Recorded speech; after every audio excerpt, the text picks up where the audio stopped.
Jadi sebelum seorang wanita, seorang pasien kanker payudara akan dilakukan terapi radiasi, sebenarnya tidak ada persiapan khusus. Yang penting adalah psikososial tentunya, karena radiasi itu tidak diberikan satu kali, tapi diberikan berkali-kali, yang disebut diberikan secara terfraksi, bisa diberikan 20 kali, 25 kali, atau 30 kali, tergantung pada situasi dan kondisi dari penyakitnya. Sehingga pasien harus datang setiap hari, Senin sampai Jumat, Sabtu Minggu kemudian libur. Apa yang harus disiapkan badannya kecuali kesiapan psikososialnya adalah bahwa pasien itu harus sehat. Cukup intake gizi, berprotein, sehingga badan kuat untuk menghadapi pengobatan yang diberikan. Dan juga yang terakhir adalah kesiapannya adalah untuk menjaga supaya daerah yang disinar selalu kering. Jadi sebaiknya tidak lembab, jadi tidak sementara tidak mandi, tapi hanya dilap dengan air yang steril atau dengan air matang, kemudian dikeringkan lagi. Yang penting adalah satu, daerah itu tidak lembab. Dan itu harus benar-benar dijaga dengan menggunakan apakah dengan bedak. Kalau malam bisa dapat diberikan krim yang merupakan suatu krim anti inflamasi. Hanya itu saja. Jadi tidak ada sesuatu yang spesifik yang disiapkan selama pengobatan radiasi. Kecuali satu adalah tadi gizi yang cukup yang menyertai pengobatan radiasi selama pemberian pengobatan radiasi.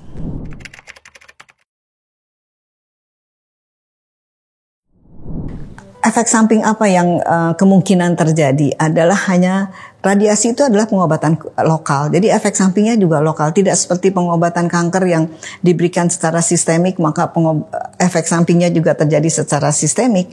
Radiasi adalah pengobatan lokal. Sehingga apa yang dikhawatirkan adalah hanya daerah lokal tersebut, daerah yang terkena radiasi. Dari mulai kulit, kadang-kadang kalau tidak dirawat dengan baik sehingga akan ada terjadi sedikit perubahan warna karena kekeringan. Kalau ternyata kulitnya sangat sensitif, walaupun sangat jarang saat ini dengan teknologi yang kita miliki, kadang-kadang kulitnya agak mengelupas, jadi seperti ekskoriasi gitu, luka kecil, tapi itu jarang sekali saat ini terjadi. Tapi pada kebanyakan pasien hanya sedikit terjadi perubahan dan kekeringan pada kulit.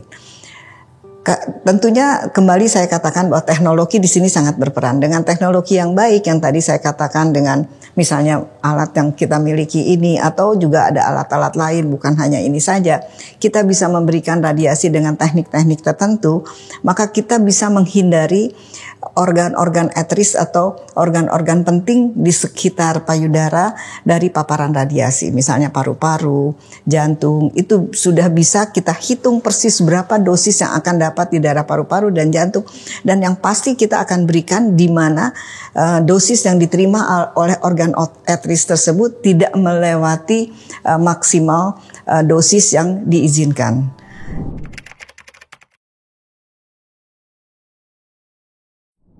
Nah, setelah pasien dilakukan terapi radiasi, apa sih yang harus dilakukan? Pasien harus tetap melakukan kontrol yang kita sebut sebagai follow up. Follow up itu akan melihat bagaimana respons dari pengobatan yang kita berikan, akan tetapi juga dapat memantau bila mana terjadi efek samping jangka panjang yang tidak diinginkan. Dan sehingga kita dapat mengobati dengan lebih baik lagi, baik efek samping maupun juga kita bisa memonitor bagaimana perjalanan penyakitnya. Apakah kita bisa stop pada saat itu sehingga tidak memerlukan pengobatan lain atau memerlukan pengobatan tambahan lainnya. Pesan yang dapat saya sampaikan bahwa bila seorang pasien, seorang wanita terkena kanker payudara, tidak usah khawatir karena berbagai pengobatan saat ini sudah dapat diberikan.